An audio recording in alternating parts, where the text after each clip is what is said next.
What's up, guys? As the title says, I'm just kind of addressing the 5 things, and it's not like any like top 5 or any kind of order things I would like to see in the Diamond and Pearl remakes. If they happen, I mean, Central leaks is usually pretty accurate, so I'm just gonna assume they're right, and we're getting them in November. But before anything, I mean, like the video, subscribe, share it. Let me know in the comments what you think, what you would like to see in the Diamond and Pearl remakes. And I mean, yeah, and I'll just go from here. First thing I like to see is, I mean, a full dex. The dex issue is probably one of the biggest issues of Sword and Shield.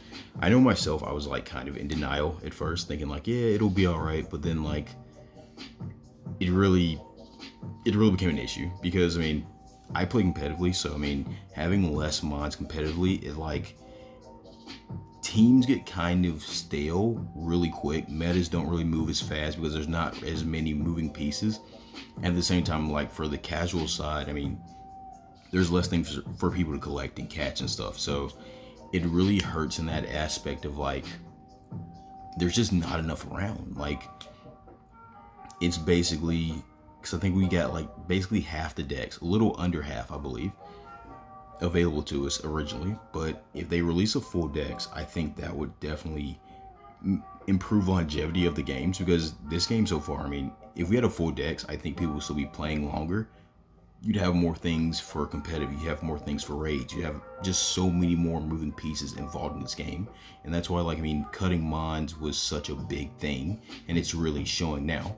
I mean, I know people were up in arms about the Dexit and like stuff like that, but I mean, I definitely think that this game coming up, there's no excuse not to have all the mods available. And so that's all we're gonna say with full dex. We need it, definitely. I mean, there's no reason not to have it if they don't want to like let down the fans again. And then after that, I mean, next thing I want to see is raid battles again. And when I say raid battles, I'm not referring to like bringing back the Dynamax mechanic exactly. I mean, I'm going to get to that next, because I mean, I don't want to see Dynamax back. But when I say raid battles, I mean, definitely raids kind of helped the co-op aspect of Sword and Shield. And again, that kind of kept it relevant, kept the longevity active somewhat, because people were doing co-op with friends. They see stuff in raids, and then they catch it with people that they don't know or they do know. And it kind of made the game more fun, more active and stuff like that, and just kind of brought another second element. And I know if you've ever played Diamond and Pearl before, you have like the underground and you have the distortion world. Both are areas that I feel they could add raids. And I think there's a marsh or something, they could add a raids there as well. And I mean, I think that would, if they left that out of this next game, that would really hurt themselves, because we've kind of gotten accustomed to raids, because out of this kind of not so good game, raids have honestly been one of the big things that kind of drew people in and kind of keeps people playing. Like, I mean, you guys see I stream all the time, like mainly, I mean, people still love raids.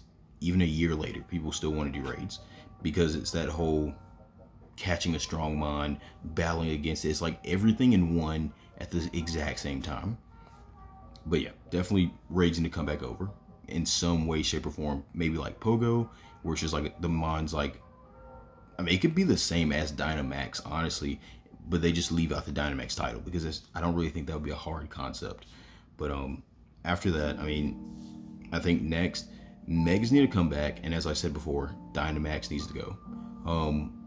Dynamax needs to just go. I mean, as a singles player, I mean, Dynamax is pretty horrible, but it's still just not a very creative, like, mechanic, because it's like the concept behind it seems to be like, okay, we can't really think of anything else, but we're gonna make them big.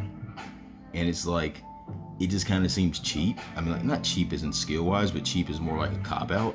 So like, yeah, we're gonna do something, but definitely Mega should come back, because I feel like Megas were one of the big reasons why XY was such a big game as it was, because they'd have Megas and they would build around Megas. And it also helps competitiveness too, because you had people that certain Megas were their favorites and they would build around certain ones. Like, I used to love Mega Medicham. I'd build around that all the time. Or Mega Metagross, I'd build around that all the time. And it kind of gave people that, like, that center spot, and like that kind of like it sounds kind of like lame, but kind of like that bond, knowing that you had this mega that you love to use on a team, and that's what you rocked with. And like, definitely having megas back would definitely make things so much better. Even if they only brought back the megas that we already had, I think that would still be a pretty positive step in the right direction. I mean, yeah, of course, I would love to see more megas added, but even if they brought back megas previously, I'd honestly be fine with it. I would honestly be fine with it as long as no Dynamax plus megas, because that would just be terrible. But yeah, definitely megas being back would be a big plus. The next thing, and this might seem to kind of, I feel might go under the radar, but YCOM. The YCOM system is super efficient. I mean, you got the link codes that you can punch in, super efficient. It makes it feel like you're using a phone almost, because you have the stamp system that pops up on the side, and like it's like notifications for you, and it's such an easy thing to use.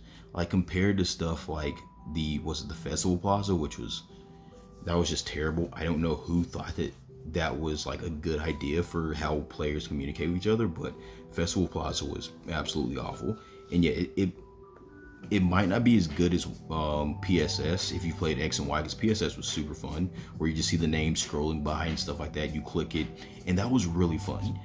If they did something that was a combination of PSS and YCOM, I think definitely that would be the right direction. But as long as they don't go Festival Plaza route, then I think we're good, because like I said, Festival Plaza was absolutely awful. It was terrible of a co-op system for players to communicate. So YCOM, like I said before, it might have its little issues at times, like sometimes you can't match with people, or like you can't join the raids fast enough, but it's pretty efficient. Like I said, it's like using a cell phone. It's like getting text messages. Like you can check things there. But and the last thing I want to say is Battle Frontier. I want to definitely see Battle Frontier or some kind of post game. Now somebody might say, well, DLC 1 and DLC 2 were post game. I wouldn't count this post game. It was just something they made us pay for that should have been in the original game, in all honesty. Because when I say post game, I want something where we can actually play it and spend more time on it than the main game. Like if you think about like Emerald, I mean, Emerald was the one game I maxed out. That was the first game I maxed out. I had 999 and I kept playing, in terms of hours, I mean. And it's like, it had the Battle Tower Frontier system that it had was so extensive and so good, and each one was so different, where it made it so much more fun that you forgot about the main game. And it's just like, bringing a Battle Frontier in would definitely help them out so much. And I think it would help out with competitiveness as well, because I mean, the Battle Tower that we have right now in Sword and Shield isn't really that competitive. It's pretty easy in my opinion, but definitely Battle Frontier, and just good post game in general. And I'm not saying like Dynamax Adventures isn't post game, but I kind of am, because it feels more like it's just raids. It's not really a post game. It's just more of an added feature, if that makes sense. But definitely, those are the 5 things I think should come back. And I'll go over again: full decks, that needs to come back. Raids, whether it's in the underground or the distorted dimension or whatever it's called, that needs to come back. One of the best things about Sword and Shield, megas need to come back. I mean, I don't know why you wouldn't bring megas back, and Dynamax needs to stay where it's at and never return. YCOM, like I said before, YCOM is super efficient. If they're not going to do YCOM, at least have something that is as efficient as YCOM and not as bad as Festival Plaza. And last thing, Battle Frontier, or just some kind of post game like that. And yeah, that's my 5 things I want to see in Diamond and Pearl Remakes. Let me know in the comments what you would like to see, and whether you kind of agree with my list, where you think I might have missed out on some things, or just any kind of feedback, and I will try my best to respond. But that's all I gotta say, and I mean, I'll see you guys later.